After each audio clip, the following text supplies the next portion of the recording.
Merci beaucoup, Madame Yvette Keita de l'UNSAS. Mesdames, Messieurs, après donc CSA, CNTS, nous allons à présent suivre l'intervention de Monsieur Maudit Viro, secrétaire général de la CNTS. Je vous remercie, Madame. Excellence, Monsieur le Premier ministre, Mesdames, Messieurs les membres du gouvernement, Monsieur le ministre du Travail, Monsieur le Président du Comité national du dialogue social, Monsieur le Président du CNP, Monsieur le Président de la CNES, camarades secrétaires généraux des centrales syndicales, chers invités à vos rangs, titres et qualités, chers camarades secrétaires généraux. Monsieur le Premier ministre, permettez-moi à l'entame de mon propos de remercier Monsieur le Premier ministre que vous êtes pour nous avoir invités à cette rencontre de concertation avec les partenaires sociaux. Je partage ce que nos camarades viennent de dire tout à l'heure à l'entame en prenant la parole, parce que simplement quand nous avons été invités, nous n'avions pas du tout le format. Cette rencontre vient à son heure et nous l'espérons vivement permettra l'ouverture dans les meilleurs délais de négociations pour trouver des solutions aux principales revendications des travailleurs sénégalais qui sont aujourd'hui lourdement impactés par la détérioration continue de leur pouvoir d'achat, avec la hausse quotidienne des prix des denrées de première nécessité et de consommation courante, mais également du coût du loyer. Njëg yi metti nañu, njëg yi cher nañu, loyer bi cher na. En effet, le Sénégal est confronté aujourd'hui à une détérioration du climat social avec la naissance de plusieurs conflits dans bien des secteurs de l'éducation, enseignement supérieur, université, éducation, de la santé, du SAMES, du F2S, en passant par des entreprises du secteur privé, du secteur public et parapublic, du secteur de l'économie informelle des bases françaises au Sénégal, dans le secteur du bâtiment, des universités, etc. Partout les travailleurs étalent leurs préoccupations. Ici ajoutent les remises en cause des acquis sociaux par certains directeurs généraux qui, au lieu d'aller dans le sens de la promotion de l'emploi, foulent au pied la législation sociale en décidant unilatéralement de mettre au chômage des centaines de travailleurs, même sous des contrats à durée indéterminée. Cette situation s'explique par l'absence depuis quelque temps de concertation au niveau national qui aurait permis aux différents acteurs de définir une vision commune, cohérente et pertinente pour apaiser le climat social. Cette absence de dialogue et de concertation est en train d'annihiler tous les efforts consentis depuis plusieurs années pour construire des consensus forts, favorables à l'apaisement du climat social, ce qui multiplie les conflits au sein des entreprises, des établissements et des services et constitue un véritable handicap dans le processus de développement économique et social de notre pays. Faut-il rappeler que le dialogue social a toujours été mis en œuvre par les partenaires sociaux pour résoudre bien des divergences et anticiper sur les conflits. Du PRODIAF, programme de promotion du dialogue social en Afrique, au Haut Conseil du dialogue social en passant par le Conseil national du dialogue social, les partenaires sociaux ont toujours fait de la concertation un important levier d'apaisement de ce climat social. Monsieur le Premier ministre, le rôle des syndicats dans la bataille économique contre le sous-développement et face à la crise revêt plusieurs aspects. Les travailleurs constituent un facteur déterminant de mobilisation des forces vives pour l'amélioration de la production et de la productivité, de l'accroissement du rendement dans tous les domaines de la vie nationale. Cependant, la réalisation du bien-être social des travailleurs et des populations demeure l'objectif majeur des organisations syndicales. Pour ce faire, nous sommes convaincus qu'il est indispensable de définir un cadre de concertation et d'analyse de la conjoncture économique, politique et sociale du pays, d'élaborer un programme et des objectifs prioritaires de redressement et de développement économique et social, de favoriser et de soutenir toutes les initiatives tendant à consolider l'indépendance alimentaire de notre pays.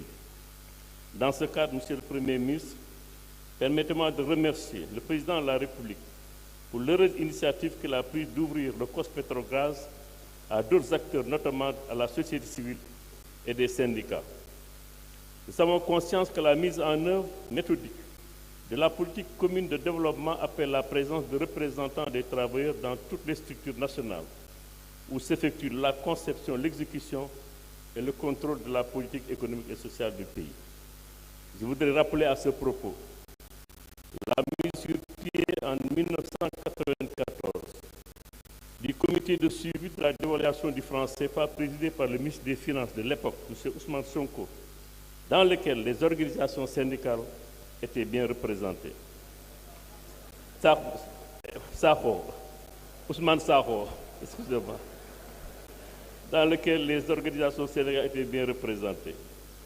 C'est pourquoi, consciente de la situation délétère que traverse le Sénégal aujourd'hui, face à l'ampleur des revendications formulées par tous les segments de la société, elles entendent prendre une part active dans la recherche de solutions, car la paix et la stabilité sociale sont des gages indispensables pour développer notre pays. Monsieur le Premier ministre, à l'occasion de la remise des cahiers de doléances de Monsieur le Président le 1er mai 2024, je m'adressais à son Excellence Monsieur le Président de la République, M. Diomaye Faye, en ces termes, je cite. Monsieur le Président de la République, vous avez hérité d'un pays avec beaucoup de priorités, certes, mais également des difficultés. D'un pays où la demande sociale est pressante et l'espoir de toute la population est porté sur les capacités de votre gouvernement à trouver rapidement les voies et moyens de sortir du mal-vivre. Mais vous avez aussi hérité d'un pays avec une longue tradition de dialogue social qui a franchi plusieurs étapes pour constituer aujourd'hui une référence dans la sous-région, un exemple que les organisations syndicales internationales aiment citer. Ce dialogue social, des relations sociales entre les partenaires sociaux a toujours été convoqué pour trouver des solutions aux revendications des travailleurs et des travailleuses afin d'apaiser tout le monde. Cette approche nous a toujours permis de surmonter beaucoup d'obstacles, de résoudre plusieurs crises et d'anticiper même sur des conflits. Mais force est de constater que ces derniers temps, la majeure partie des préoccupations des travailleurs n'est pas prise en compte, d'où la résurgence de mouvements de grève dans plusieurs secteurs, surtout dans le secteur public. Parmi ces mouvements d'humeur, Monsieur le Président, c'est dans ce que je cite encore, on peut citer ceux des agents de la fonction publique, du secteur primaire, de la pêche, de l'agriculture, de l'élevage, de la justice avec le Sud-Just, des agents contractuels de la santé, des enseignants décisionnaires avec l'insoutenable injustice dont ils sont victimes, des travailleurs des collectivités locales qui sont par ailleurs les plus récurrents parce que les accords signés ne sont pas respectés dans certains cas. Dans d'autres cas, Monsieur le Premier ministre, l'État n'a manifesté aucune volonté d'ouvrir des concertations pour trouver des solutions avec les représentants des travailleurs.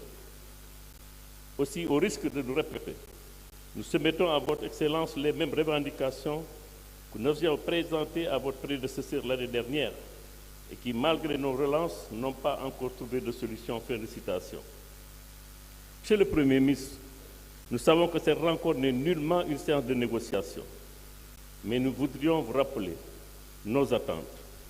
Il s'agit entre autres de la révision des statuts des enseignants décisionnaires et la réversion de leur pension de retraite, la revalorisation des salaires des travailleurs des collectivités territoriales, l'harmonisation des salaires des agents de l'administration publique du secteur primaire, l'alignement des indemnités allouées aux fonctionnaires de 2022 aux agents contractuels de la santé et ceux du secteur primaire, refonte du statut du personnel des agents contractuels de la santé, l'application de l'accord d'établissement à la RTS, le respect du protocole d'accord signé avec le SAES le 6 janvier 2023, la régularisation des pensions des ayants droit à cause des enseignants chercheurs des universités, le recrutement des enseignants vacataires des universités publiques, la prise de l'arrêté d'extension de la Convention collective des transports hydrocarbures, la suppression des équivalences sur la durée réglementaire dans l'hôtellerie, la relance du chemin de fer et le règlement des retraites des agents temporaires de Société nationale de chemin de fer du Sénégal. Aussi, nous pensons que l'État devrait prendre en compte le règlement ou la résolution de la dette intérieure pour préserver les emplois existants. Ces revendications méritent une attention soutenue du gouvernement pour rétablir la confiance avec les organisations syndicales des travailleurs et désamorcer cette crise sociale. L'autre situation que le gouvernement doit régler rapidement, ce sont les licenciements tous azimuts. Constatés ces temps-ci au port, dans les universités, au commissariat à la sécurité alimentaire, au ministère de l'Énergie, au CDC, au Grand Théâtre, ici même où nous sommes. Il faut arrêter ces licenciements et ouvrir des discussions sur la supervision du ministre du Travail qui devrait faire le recensement exhaustif de tous les cas concernés. Ces violations flagrantes de la législation en vigueur au Sénégal ne peuvent être acceptées par les organisations syndicales. Vous conviendrez avec moi, Monsieur le Premier ministre, que la majorité des conflits découlent de frustrations. Vous les avez entendus tout à l'heure. Tous ces cas découlent de la majorité des conflits découlent des frustrations d'agents de la fonction publique, du fait d'un système de rémunération inéquitable, injuste et opaque, qu'il faudra corriger si réellement nous voulons une paix sociale durable.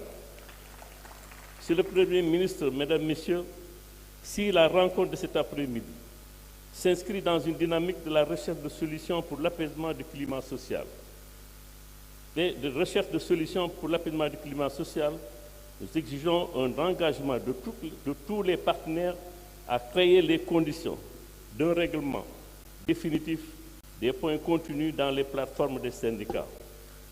Ces points doivent être discutés avec responsabilité et objectivité. Nous n'avons jamais demandé à l'État de donner ce qu'il ne peut pas donner. Cet objectif ne peut se réaliser sans la transparence, sans une confiance mutuelle entre les partenaires. En effet, le développement national repose pour l'essentiel sur le facteur humain, sans lequel aucun progrès n'est possible. C'est la raison pour laquelle toute politique, en particulier la politique socio-économique, doit être sous-tendue par une dimension sociale, réelle, définie, exécutée et entretenue par les travailleurs et les syndicats.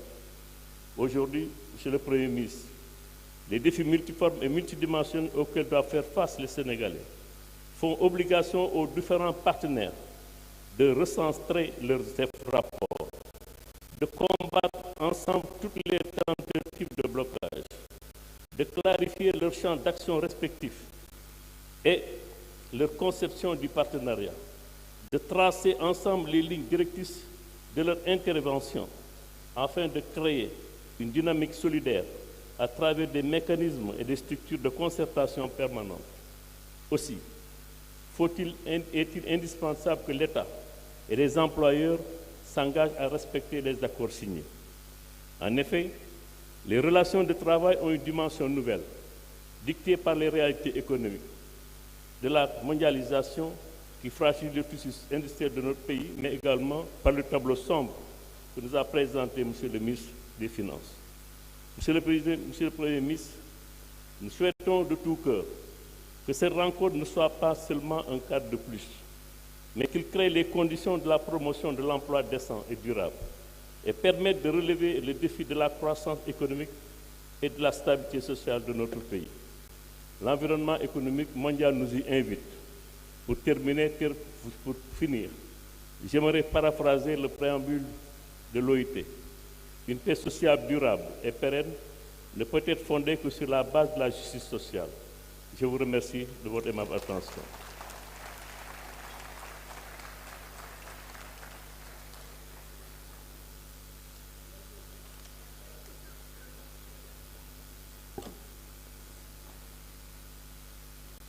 Merci beaucoup, Monsieur Mody Gouro.